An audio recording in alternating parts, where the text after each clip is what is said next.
大孙子有点咳嗽，朋友们看看是吃点润肺的好呀，还是吃点去火的好呀？今天呢，我大孙子正在写作业，写着写着呀，突然就咳嗽了2声。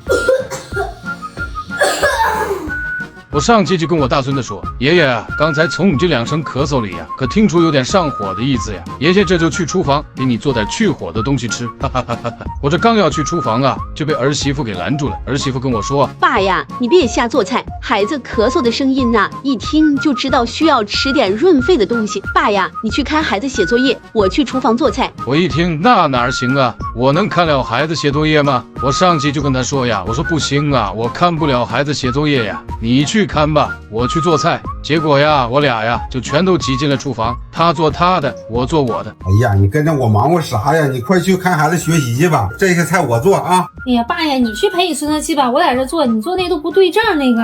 我这个也是去火的，你说你这肉能行吗？又给孩子整消化不良了。哪有消化不良啊？你看这小苦瓜啊，往里一放，然后这个我大孙子一车这汤啊，这火呀就下去了。哎，你看着，大我这肉都炖苦了，能吃吗？你看看啊，这水一加进去呀，爸呀，这也就当罐头汁儿啊，你大孙就喝了。那甜的，我孙子喝了不是齁嗓子吗？他不更咳嗽了吗？是不是？别给我白活了，爸，能干锅都靠干锅了那个。忙活呀，这菜就做完了。排骨苦瓜汤，看见没？啊，你瞅瞅，哎，还有黄豆呢。慢点的，慢点。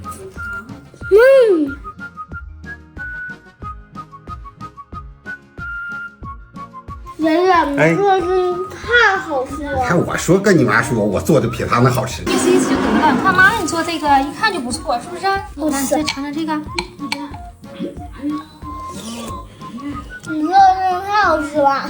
还得是妈妈做的，是不是？对，你妈这个甜都要没找罐头吃，哎，好了，吃爷的。停！我吃饱了，我要出去玩了。哈！记得点个关注哦。